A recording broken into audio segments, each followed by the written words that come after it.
Assalamu alaikum and welcome to all of you. This lecture is about the contribution of theorists and their approaches towards critical discourse analysis. A slight a slight introduction of each contributor or each theorist has been touched. However, in the coming lectures, then these approaches would be considered in details. So this is an introductory lecture about the theorists and their approaches towards discourse analysis. Critical discourse analysis, a branch of linguistics, aims to reveal the implicit ideological forces at work in spoken or written structures. Here, you must have a clear idea about the ideology or ideological forces or concepts. So, ideology is a system of political, cultural, social, and religious belief. Critical discourse analysis is concerned with structural relationship of dominance, discrimination, power, and control as manifested or as discussed through language or in language. Critical discourse analysis tells us how power is exercised through language. How language is used is implied for the establishment of the power. It investigates social inequality by the employment of language, how the encoded resources available in a language are put to communicative employment. There are three main components of discourse, that is, anything beyond the sentence. Beyond the sentence means what idea, cultural approach, or social approach is expressed in the sentence. Then, language in use, how that idea is represented through language. A broader range of social practice that includes non linguistic and non specific instances of language. Then there are various questions which a discourse can answer. Suppose, what counts as a topic, who speak, and how do we interpret what they say, how do we know what we know, what counts as truth, how can we speak, why we say what we say. Now, this is a list of the prominent theorists, particularly these theorists, these contributors, they contributed a lot to extract the sense from the structure through their models, through their techniques. And among these theorists, the prominent theorists are Norman Fairclough, Michel Foucault, Michael Halliday, James Paul G., Laclau and Mouffe, Van Dijk, Gunther Kress, and Roger Fowler. Now, the contribution of these theorists, they will be discussed briefly in the following slides. Norman Fairclough. The focus of Norman Fairclough is how the analytical framework for investigating language in relation to power and ideology is developed. How CDA or critical discourse analysis is useful in disclosing the discursive nature of social and cultural change. Discourse is also related to semiotic systems through language and images. Then the contribution of Norman Fairclough, it can be summarized as discourse contributes to the construction of number 1 social identities, number 2 social relations, number 3 systems of knowledge, and then semantic and sense or meaning. Next name in this respect is Michel Foucault. So, according to Michel Foucault, power is always bound up with knowledge.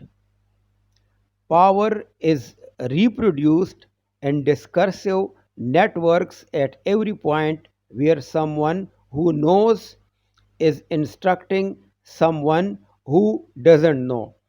This is, in fact, the basic point of Michel Foucault.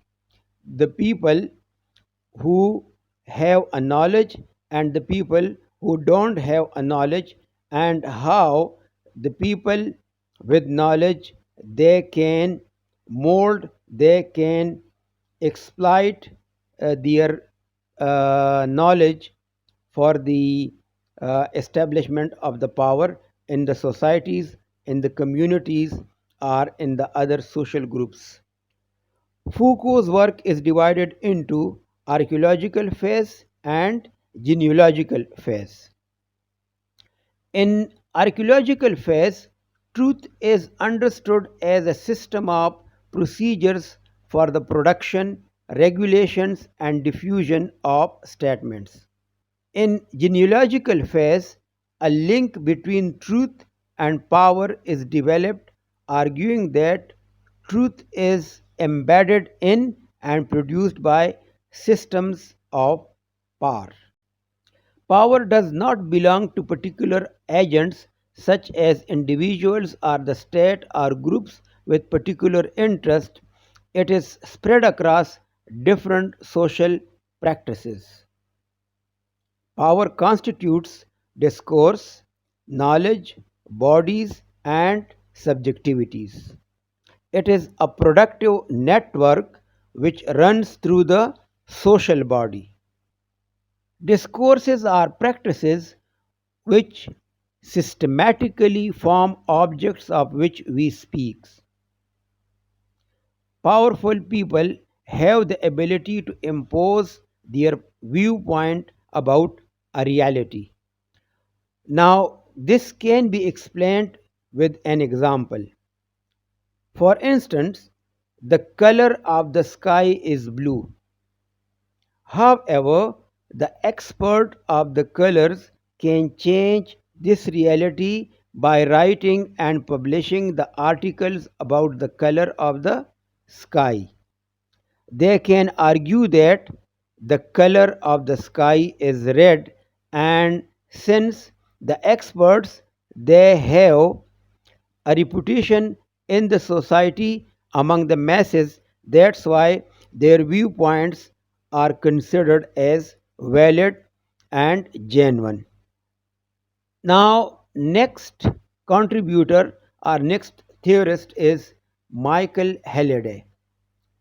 According to Michael Halliday, the relationship between the grammatical system and the social and personal needs can be utilized, can be implied for the extraction of the sense from a structure. And according to his model, three interconnected meta functions of language can be utilized. The first one is the ideational function through which language lends structure to experience. The next one is the interpersonal function, which constitutes relationship between the participants. And the last one is the textual function, which constitutes coherence and cohesion. And these are the two tools that is coherence and cohesions, which are used in the writing skills in the write-ups. James Paul G is another theorist, and uh, his work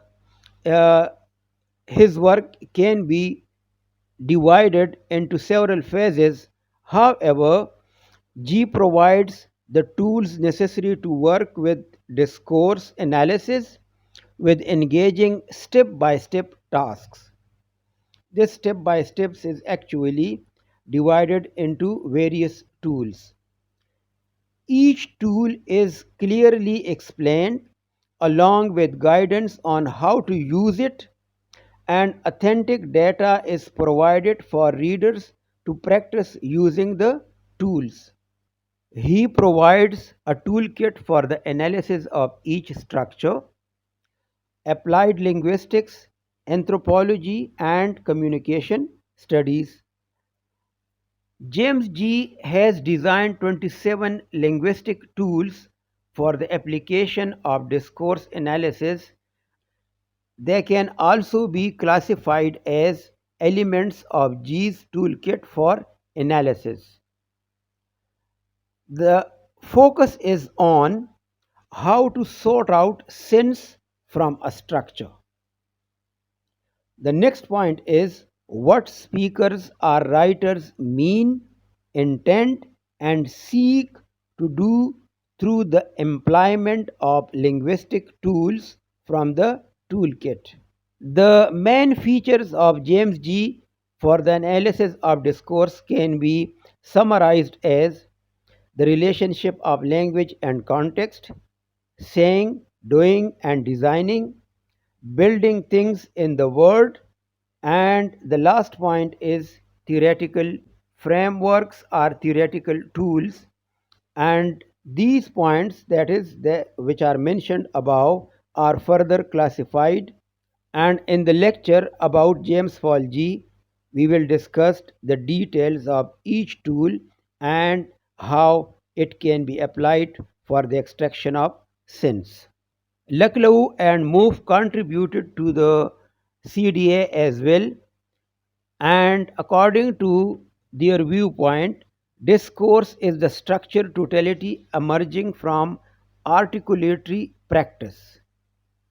Articulation is understood as a practice that fixes meaning by articulating moments in positions of difference. The concept of hegemony is applied through discourse. Lucknow and Moof's discourse theory is post structuralist. In every discursive practice, it is necessary to draw on earlier productions of meaning in order to be understood. However, some elements may also be put together in a new way, bringing about a change in the discursive structures. The discourse theory is based on the assumption that social phenomena are never finished. The analyst fixes the meaning at all levels of the social practice, which opens up the way for the constant social struggles about society and identity with social effects. Discourse theory question existing knowledge and power structures. Then Van Dijk considers text, linguistics, and discourse analysis as basic units of social practices. His focus is on the origins of linguistic interest in the units of language larger than sentences and in text and context dependencies of meanings and structures. The application, production, use, and function of media discourse. He identifies various kinds of discourses that encode prejudice, racism, racialism, and ideology. Gunther Kress. According to Gunther Kress, language is a social phenomenon. Individuals, institutions, and social groups have specific meanings and values. Texts are the relevant units of language in communication. Readers or hearers are not passive recipients in their relationship to texts. There are similarities between the language of science and the language of institutions.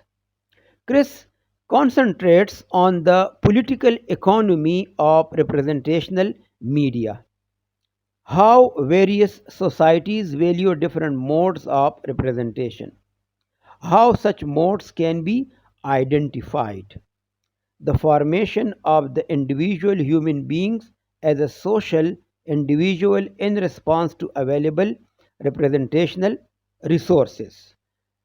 Next name in this series is Roger Fowler.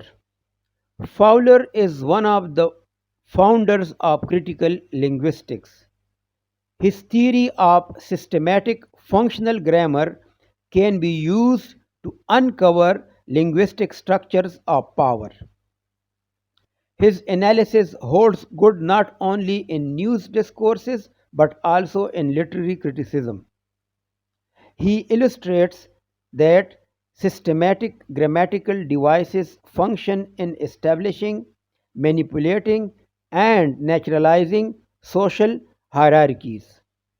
Now, as a conclusion, we can say that the theories of Fairclough, Foucault, Halliday, James G.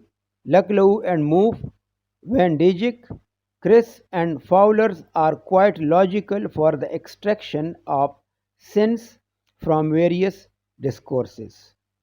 For critical discourse analysis, attention is paid to texts, their production and interpretations, and relation to societal impulses and structures.